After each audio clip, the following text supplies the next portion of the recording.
నమస్తే. Big breaking. అయితే ప్రతిపక్ష పార్టీలో ఉన్న వాళ్ళు జగన్ ఓడిపోతాడని చెప్పేసి అంగీకరించాడు, అది ఇది అని చెప్పేసి అనడం వేరే ఎత్తు.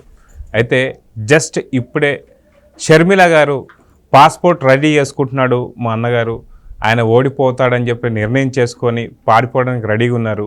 కానీ భారతి మాత్రం గొడ్డలతో ఎవరిని వేద్దామా అన్నట్టు ఉంది అన్నట్టు ఒక వీడియోని అయితే రిలీజ్ చేసింది. అయితే ఈ ప్రెస్ మీట్కి సంబంధించి మనతో పాటు కనకదుర్గ గారు ఉన్నారు, వారిని అడిగి తెలుసుకుందాం. మేడం నమస్తే. నమస్తే.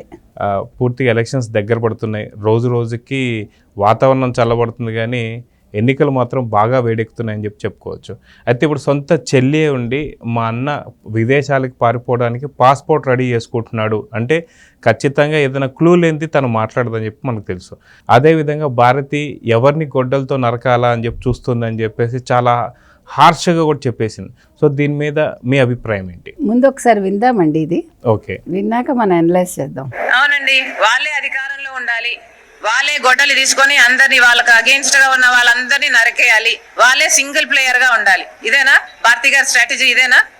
అంతే కదా, గొడ్డలితో మిగతా వాళ్ళందరినీ నరికేయండి, మీరే సింగిల్ ప్లేయర్ గా ఉంటారు. అప్పుడు ఈ రోజు అవినాష్ రెడ్డి గారు ఊరు దాటిపోవడానికి ఇక ఓటమిని ఒప్పుకునే పరిస్థితికి వచ్చి పాస్పోర్ట్లు కూడా తయారు చేసుకుంటున్నారు.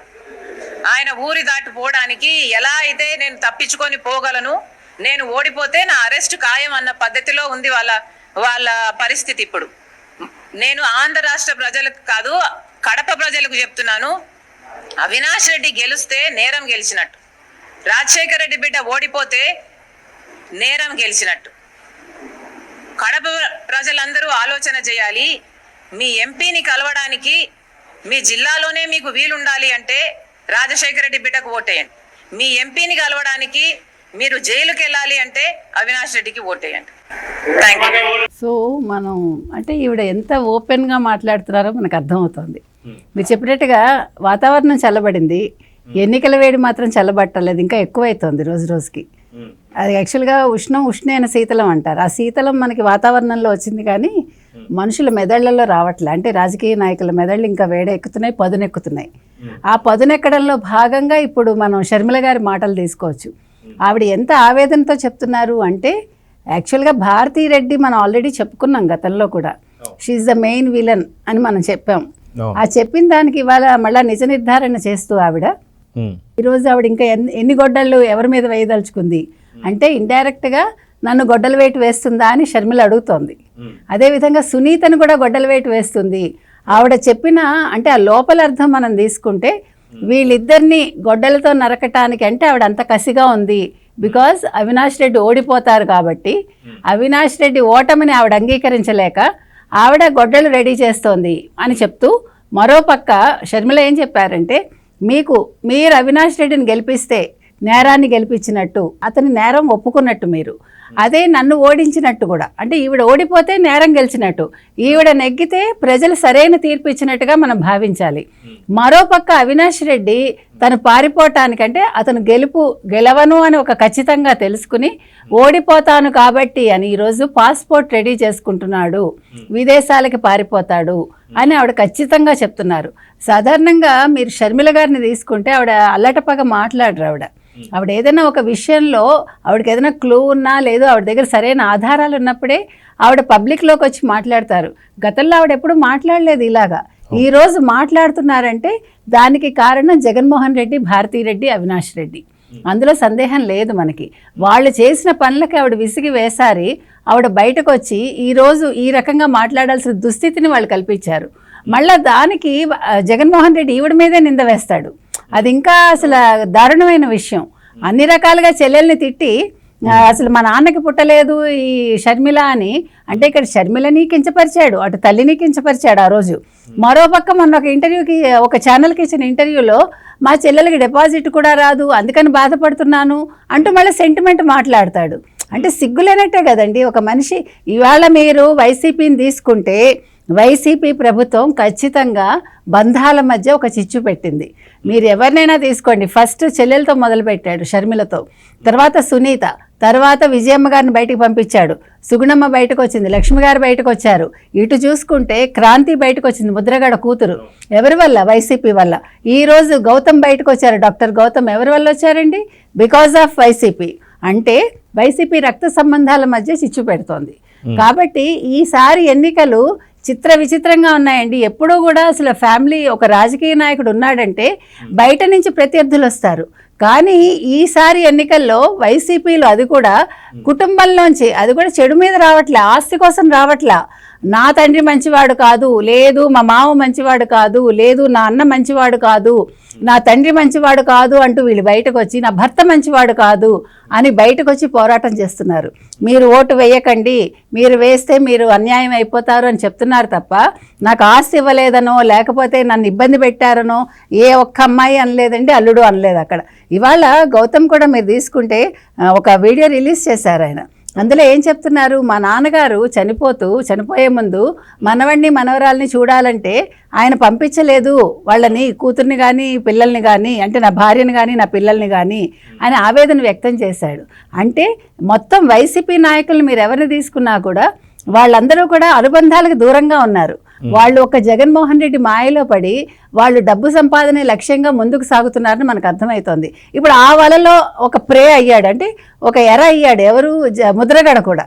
అందుకనే మళ్ళీ ఇవాళ ముద్రగడ కూతురు మళ్ళీ ఇంకో వీడియో రిలీజ్ చేసి, నాన్న నువ్వు మోసపోతున్నావు, నువ్వు ఎమ్మెల్సీ పదవి ఆశించావో ఏంటో, నిన్ను మోసం చేస్తారు, వైసీపీ ఎలాగా నెగ్గదు, నువ్వు నమ్ముకోకు, రేపొద్దున నీ భవితవ్యం మొత్తం నాశనం అయిపోతుంది, రాజకీయంగా నువ్వు ఎందుకు కాకుండా పోతావు అని ఇవాళ ఇంకో వీడియో రిలీజ్ చేస్తుంది ఆవిడ. సో దీన్ని బట్టి మనకి ఏమర్థమవుతుందంటేనండి, రాజకీయాలు అనేవి ఈసారి చాలా విచిత్రంగా, చాలా వింతగా, చాలా అసహ్యంగా తయారయ్యాయి. దీనికి కారణం ఒక జగన్మోహన్ రెడ్డి చెప్పుకోవాలంటే మనం. అయితే జస్ట్ షర్మిల ప్రెస్ మీట్లో మాట్లాడుతున్న సందర్భంలో మనకు చాలా క్లారిటీగా అర్థమవుతున్న పాయింట్ ఏంటి అంటే, అక్కడ జగన్మోహన్ పేరు ఎక్కడా రాలేదు, భారతి అవినాష్ పేరే వచ్చింది. అవినాష్ గురించి భారతి ఎన్ని గొడ్డలు వేట్లైనా వేస్తానికి రెడీగా ఉంది అంటే దీన్ని ఎలా చూడాలంటారు? అంటే మనం అసలు వ్యక్తిగతంగా మాట్లాడుకోం కానీ తప్పట్లేదు మనకి.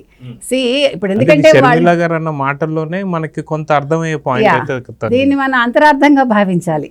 అంటే మాటల్లో ఉంటే అంతరార్థం ఏంటంటే, మీరు చెప్పినట్టుగా ఇక్కడ జగన్మోహన్ రెడ్డి గారి పేరు రాలేదు, ఓన్లీ భారతీ రెడ్డి. అంటే ఆల్రెడీ మనం చెప్పుకున్నట్టు ఇప్పుడు వివేకానంద హత్య కేసులో భారతీరెడ్డి హస్తం ఉంది.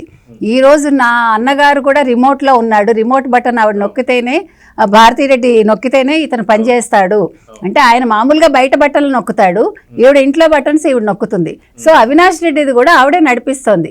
అవినాష్ రెడ్డి అనే వ్యక్తి ఈవిడ చేతిలో ఒక బటన్గా మారాడు, అది మనం చెప్పుకోవాల్సింది. అది ఇవాళ షర్మిల మొదటి నుంచి చెప్తోంది ఆవిడ. ఆ మధ్యన కూడా కొంచెం ఓపెన్గానే మాట్లాడారు. ఇవన్నీ మాట్లాడుకోవటానికి కూడా అసహ్యంగా ఉంటాయండి. ఆవిడ ఎందుకు అంత పని కట్టుకుని పులివెందులకి కడపకి రావాలి? ఎవరు? భారతీరెడ్డి ఇంతకాలం లేదు కదా. భారతీరెడ్డితో పాటు సమతారెడ్డి, కానీ సమతారెడ్డి పెద్ద ఎక్కడ మనకు కనిపించలేదు. ఆవిడ నామకే వస్తే వచ్చారు. అసలు మాట్లాడింది, అసలు ఎదురు దెబ్బలు తిన్నది భారతీరెడ్డి. అడుగడుగునా ఆవిడకి ఆటంకాలు ఎదురయ్యాయి. అడుగడుగునా జన నీరాజన వస్తుంది అనుకుంటే జనాలు చీకొట్టారు, నిలదీసి ప్రశ్నించారు. నువ్వు మాకేం చేశారు మీ ప్రభుత్వం, మాకు ఆర్థికంగా సహాయం కావాలంటే, హెల్త్ బాగలేదంటే కూడా ఆవిడ ఇవ్వాల, గుండె ఆపరేషన్ అంటే ఇవ్వలేదు ఆవిడ. వాళ్ళందరికీ కూడా మా ప్రభుత్వం వస్తుంది మేము చేస్తామంటాం తప్ప, వీళ్ళందరూ మీరు రాజకీయ నాయకులు గమనిస్తేనండి, వీళ్ళందరూ ఒక రూపాయి చేతిలో పెట్టుకోకుండా, మీరు అబ్జర్వ్ చేశారంటే ఎవరి దగ్గర ఒక రూపాయి ఉండదండి. వీళ్ళ డబ్బులన్నీ బ్యాంకుల్లోనూ, స్విస్ బ్యాంకుల్లోనూ ఉంటాయి. వీళ్ళు అక్కడ తింటానికి కూడా అక్కడ చుట్టూ ఉండేవాళ్ళు వీళ్ళకి అమర్చాలన్నీ. అందుకని ఆవిడ అసలు నిజంగా ఆవిడ సరైన రాజకీయ నాయకురాలు అయ్యి ఉంటే, భర్తను గెలిపించాలనుకుని ఉంటే వెంటనే ఆవిడ ఆర్థికంగా సహాయం అక్కడే ప్రకటించి ఉండాలి. అంటే రాజకీయ అనుభవం లేదు ఆవిడకి గొడ్డల పోట్ల అనుభవమే ఉంది ఆవిడకి. అయితే దీని అంతా చూస్తున్నాం కాబట్టి ఖచ్చితంగా భారతీ గారు ఎవరైతే ఉన్నారో వాళ్ళు ఖచ్చితంగా అవినాష్ రెడ్డికి సపోర్ట్ చేస్తున్నట్టు మనకు చాలా క్లియర్గా అర్థమైపోయింది. సో రానున్న కాలంలో జగన్ రెడ్డి చెప్పినట్టు పెద్ద స్క్రిప్టే రెడీగా ఉంది అని చెప్పేసి అంటున్న తరుణంలో ఇప్పుడు షర్మిల చేసిన వ్యాఖ్యలు మాత్రం పెద్ద దుమారాన్ని రేపాయని చెప్పి అనుకోవచ్చు. సో నెక్స్ట్ గొడ్డలు వేటు కంపల్సరీ ఎవరిపైన ఉండబోతుందని చెప్పి అనుకుంటున్నారా? అదే ఆ పెద్ద స్క్రిప్ట్ ఆ రోజు చెప్పాడు ఆయన, ఇడుపులపాయలో చెప్పాడు కదా ఆయన. ఇడుపులపాయ తర్వాత మళ్ళీ ఈ కంకర్రాయి ఇది అయ్యాక ఆ రోజు మాట్లాడుతూ దేవుడు నా చేత పెద్ద స్క్రిప్ట్ చేయించబోతున్నాడని. అంటే జగన్మోహన్ రెడ్డి డైరెక్ట్గా కాకపోయినా because of Bharathi Reddy he has to implement చేయాలి ఆయన. So through Bharathi Reddy Jaganmohan Reddy implement చేయాల్సింది ఏంటంటే చెల్లెళ్ళు ఇద్దరి మీద గొడ్డల పోటు వేయించాలి ఇప్పుడు. ఎందుకంటే ఆయన రాజకీయ భవితవ్యం ఇప్పుడు ఏదో ఒక రక్తం కళ్ళ చూస్తే కానీ ఆ రోజు బాబాయ్ని అలా చేయబట్టే నారాసుర రక్త చరిత్ర అనబట్టే ఆయన ఈరోజు ఇలా ఉన్నాడు. సో ఇప్పుడు ఓడిపోతానని ఖచ్చితంగా తెలుస్తుంది. మొత్తం ఇప్పటి వరకు మనకు తెలిసి ఒక 15 సర్వేలు దాకా వచ్చాయండి. ఇందులో ఆయన దొంగ సర్వేలు పక్కన పెడితే ఆయన ఇంటెలిజెంట్ బ్యూరో తరఫున ఆయన ఏదో తెచ్చుకున్నాడు కదా దొంగ ముద్రలు వేసుకుని, అది పక్కన పెడితే ఆల్మోస్ట్ ఒక 12 to 13 మాత్రం కూటమి ఖచ్చితంగా గెలుస్తుంది. అంటే 110, 111 to 145, 151 కూడా ఇవాళ వచ్చింది ఒక సర్వే నిన్నను. సో టోటల్ చూసుకుంటే పోనీ ఎంత ఖచ్చితంగా చూసుకున్నా 140కి అయితే తగ్గదండి. 140 to 145 కూటమి ఖచ్చితంగా వస్తుంది. 22 to 23 లోక్సభ వస్తుంది. కాబట్టి ఇప్పుడు జగన్మోహన్ రెడ్డికి ల్యాండ్ టైటిలింగ్ యాక్ట్ అనేది ఆయనకి ఇప్పుడు అది నిద్రలో కూడా ఆయన అదే ఇబ్బంది పెడుతోంది. సో ఆయన తొందరపడి తీసుకొచ్చానని అనుకుంటున్నాడో ఏంటో మనకు తెలియదు.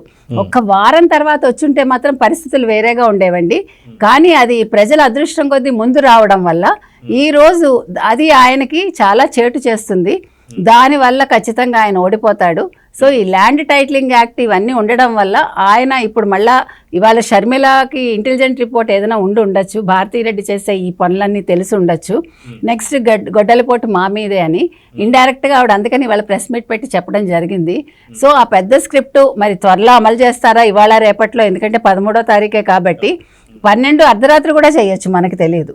We have to wait and see. కానీ కేంద్ర ఎన్నికల సంఘం కానీ రాష్ట్ర ఎన్నికల సంఘం కానీ డీజీపీ వీళ్ళందరూ కూడా ఈ విషయమే దృష్టి పెట్టాల్సిన అవసరం ఎంతైనా ఉంది. సో చూద్దాం మేడం, ఖచ్చితంగా షర్మిల అన్న మాటల్లో ఏదైతే పెద్ద స్క్రిప్ట్ ఏదైతే ఉందో అది జరగబోతుందేమో అన్నట్టు ఒక భయాందోళనలో ఏపీ ప్రజలు అయితే ఉంటున్నారు. చూద్దాం ఏం జరుగుతుందో. నమస్తే.